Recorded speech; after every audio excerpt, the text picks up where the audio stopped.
الحمد لله رب العالمين الرحمن الرحيم مالك يوم الدين.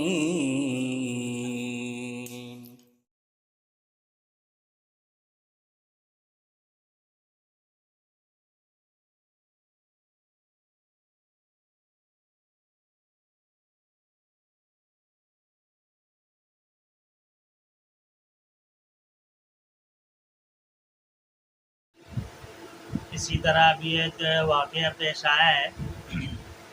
کہ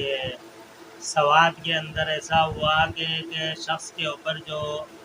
غالباً سیالکوٹ سے گھومنے پھرنے کے لیے آیا ہوا تھا،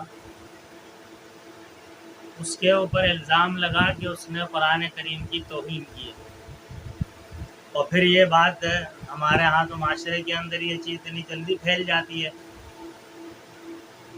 آگ کی طرح یہ خبر پھیلی کہ بھائی یہ فلاں ایک شخص ہے، کوئی اس نے قرآن جلایا ہے، قرآن کی بے ادبی کی ہے، قرآن کی توہین کی ہے۔ مجمع مشتعل ہوا اور سارے جمع ہو کر نعوذ باللہ انہوں نے اس بندے کو پکڑا اور لے جا کے اس پر تشدد شروع کر دیا، اس کے اوپر اذیتناک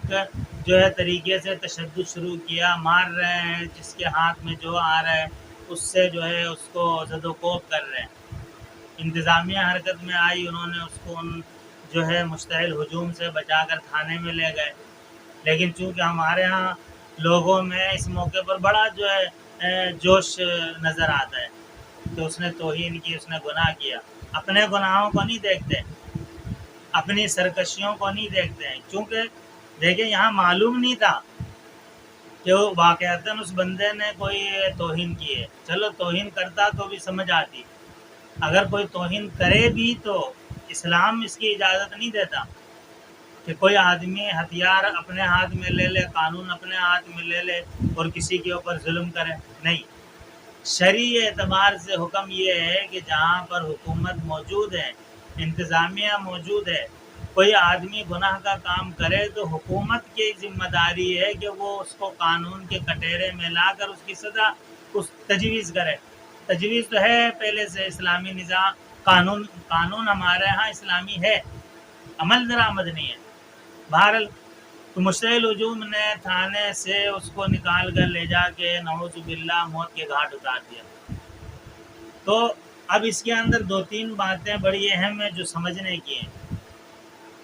سب سے پہلی بات تو یہ ہے کہ یہ عمل انتہائی گھنونا، بھیانک اور بہت ہی برا عمل ہے کہ اس طرح کسی انسان کے اوپر، کسی بھی انسان کے اوپر، مسلمان تو مسلمان ہے، کوئی بھی انسان ہو، کوئی غیر مسلم ہی کیوں نہ ہو، کہ جس کے اوپر ہم جو ہے شک کی بنیاد پہ یا کسی سازش ہو، کسی کی کوئی پلاننگ ہو، اس کی بنیاد پہ جو ہے بغیر کسی تحقیق کے جا کر حلہ بول دیں اور اس کے گھروں کو جلا دیں یا اس کو جان سے مار دیں، نہیں، اسلام اس کی اجازت نہیں دیتا، قطعاً اس کی اجازت نہیں دیتا، یہ گناہ کی بات ہے۔ جب تک کوئی ثبوت نہ ہو، کسی پر الزام لگانا بھی گناہ ہے، کہ کوئی کسی کے اوپر نعوذ باللہ الزام لگائے کہ اس نے توہین کی ہے یا یہ نعوذ باللہ اسلام سے نکل گیا، اس کا کسی کو اختیار نہیں ہے۔ تو اس میں یہ سب سے پہلی چیز یاد رکھنے کی ہے کہ اگر بالفرض کوئی توہین کرے بھی تو ہم نے کرنا کیا ہے، عوام الناس کا کام کیا ہے۔ اگر کوئی آدمی کسی کے سامنے توہین کر رہا ہے تو اس کو قانونی اعتبار سے اس کی گرفت کر کے قانون کے حوالے کرنا ہے۔ عوام الناس کا کام یہ ہے کہ ان کو پکڑ کر قانون کے حوالے کیا جائے، انتظامیہ کے حوالے کیا جائے، ایک بات۔ اب دوسری بات جو ہے یہ زیادہ اہم ہے اور اہمیت کی حامل ہے کہ جب اس مجرم کو بالفرض اگر کوئی جس سے کوئی گناہ سرزد ہوا ہے، کوئی توہین ثابت ہوئی ہے، ثبوت موجود ہے، تو ایسے مجرم کو جسے قانون کے حوالے کیا ہے تو حکومت کا اور اداروں کا، انتظامیہ کا کام اور ان کی ذمہ داری یہ ہے کہ اس آدمی کو جو ہے قرار واقع سزا دی جائے اور اس کو جو ہے قانون کے کٹہرے میں لایا جائے، اس کے اوپر جو سزا بنتی ہے وہ سزا اس کو دی جائے، اس کو عبرت کا نشان بنایا جائے، تاکہ کیا ہوگا اس سے؟ ایک تو اس سے یہ ہوگا کہ عوام الناس کے ذہنوں میں یہ بات بیٹھ جائے گی کہ بھائی اگر کوئی آدمی کوئی بھی شخص گستاخی کرتا ہے تو اسے ہمارے قانون میں سزا ملتی ہے۔ عوام الناس جو مشتعل ہوتی ہے اور قانون ہاتھ میں لیتی ہے، اس کی ایک وجہ ہمارا مفلوج قانون اور نظام ہے۔ چونکہ آج تک ہمارے ہاں، آج تک مجھے یاد نہیں ہے، شاید کسی کو سزا ملی ہو تو ملی ہو، گرفتاری تو ہو جاتی ہے، FIR بھی کٹ جاتی ہے، لیکن سزا جو مکمل سزا جس کو کہتے ہیں وہ نہیں دی جاتی، کچھ عرصے میں چند دنوں میں جو ہے ان کو چھوڑ دیا جاتا ہے۔ تو اس لیے اس میں یہ چیز ضروری ہے کہ ایسے مجرموں کو جو واقعتاً، یہ یاد رکھیں، صرف کسی پہ الزام لگا کر نہیں، واقعتاً کسی نے جرم کیا ہو، توہین کی ہو، ثبوت موجود ہو، ایسے شخص کو جسے قانون کے حوالے کیا گیا ہے، قانون اس کو سزا دے، تاکہ آئندہ کوئی بھی شخص کسی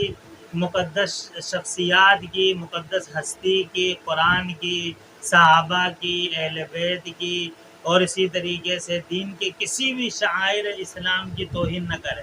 اب ہمارے ہاں کیا ہوتا ہے کہ آئے روز توہین ہوتی ہے، کوئی ذرا کسی اشاروں میں، کنایوں میں، کوئی کھلے لفظوں میں، کوئی کسی صحابی کا نام لے کے، کوئی اہل بیت کا نام لے کر، کوئی قرآن کا نام لے کر توہین کرتا ہے۔ لوگ مسلمان ان کے خلاف FIR کٹواتے ہیں، پہلے تو FIR بڑی مشکل سے کٹتی ہے، پھر لوگ گرفتار ہوتے ہیں، چند دنوں میں رہا ہو جاتے ہیں۔ تو پبلک کو یہ پتہ ہے کہ یار اس کو سزا نہیں ملتی، تو لوگ مشتعل ہو کر یہ کرتے ہیں۔ اس میں دونوں کی غلطی ہے، پبلک کی بھی غلطی ہے، ہمارے نظام کی بھی غلطی ہے۔ پبلک کی غلطی تو یہ ہے کہ قانون ہاتھ میں لیتے ہیں، جو شرعاً بھی جائز نہیں ہے اور ہمارے نظام میں قانون کے حساب سے بھی جائز نہیں ہے کہ قانون ہاتھ میں لیں گے بھائی آپ کو کل سزا مل جائے گی۔ اور دوسرا، ہمارے جو حکومت کے لوگ ہیں ان کو چاہیے کہ بھائی مجرم کو سزا دیں جو واقعتاً مجرم ہے۔ یہ واقعہ جو ہوا اب، یہ انتہائی ہولناک واقعہ ہے، انتہائی جو ہے بھیانک واقعہ ہے کہ کسی جیتے جاگتے انسان پر توہین کا الزام لگا کر نعوذ باللہ اس کو موت کے گھاٹ اتار دینا۔ اس طرح تو ہر کوئی ایسے ہی کرے گا کہ اپنے کسی بھی مخالف کو، نعوذ باللہ ہمارے ہاں ملک میں تو یہ جو فرقہ واری ہے تو اور ایک دوسرے پہ الزام تراشی کا سلسلہ ہے، یہ تو بہت آسان ہے، جو جب چاہے جس کو چاہے گستاخ قرار دے، کسی کے اوپر الزام لگائے توہین کا اور چند لوگوں کو اکٹھا کر کے اس کو موت کی گھاٹ اتار دے، تو پھر ایک کھیل بن جائے گا۔ انتہائی افسوسناک واقعہ، اس کی اجازت نہیں ہے، اس طرح نہیں ہونا چاہیے۔ بہت غلط ہوا ہے یہ، جو ناس کا کام یہ ہے کہ اگر کوئی دیکھے کہ واقعتاً گستاخی ہو رہی ہے تو تھانے میں رپورٹ درج کروا لے، اور اگر کسی کو پتہ ہی نہیں ہے، ویسے لوگ لگے ہوئے ہیں کہ توہین کیے تو پبلک پہلے اس کی تحقیق کرے کہ بھائی اس نے توہین کی بھی ہے یا نہیں۔ اگر ثبوت نہیں ہے تو اس شخص کو بچانے کی کوشش کرے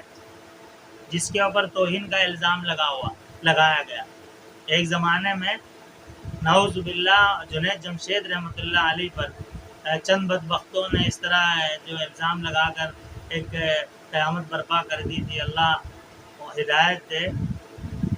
اس طرح کسی مسلمان کے وہ الزام لگانا کتنے بڑے جو ہے اللہ کے قہر و غضب کو دعوت دینے والی بات۔ وہ شخص جس نے گناہوں کی دنیا چھوڑ کر جو ہے اللہ والوں کی صحبت اختیار کی اور ان کی اس صحبت سے آگے اس نے جو دین کا کام کیا، جو ہزاروں نہیں تو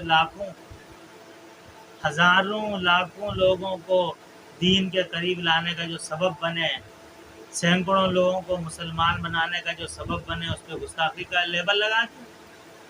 یہ اس طرح کے لوگ ہوتے ہیں۔ تو حکومت کو چاہیے کہ ایسے لوگوں کے خلاف بھی کوئی اقدام کرے کہ جو بغیر کسی ثبوت کے اس طرح جو ہے نعوذ باللہ ظلم کرتے ہیں، ان کے خلاف بھی قانون ہونا چاہیے، اور جو توہین کرتے ہیں ان کے خلاف تو سخت سے سخت قانون بھی جو ہے بنایا جائے اور اس پر عمل درآمد بھی کیا جائے، تاکہ اس طرح کے گھنونے واقعات سامنے نہ آئے۔ اللہ جل شان ہو ہمیں عقل سمجھ فہم نصیب فرمائے۔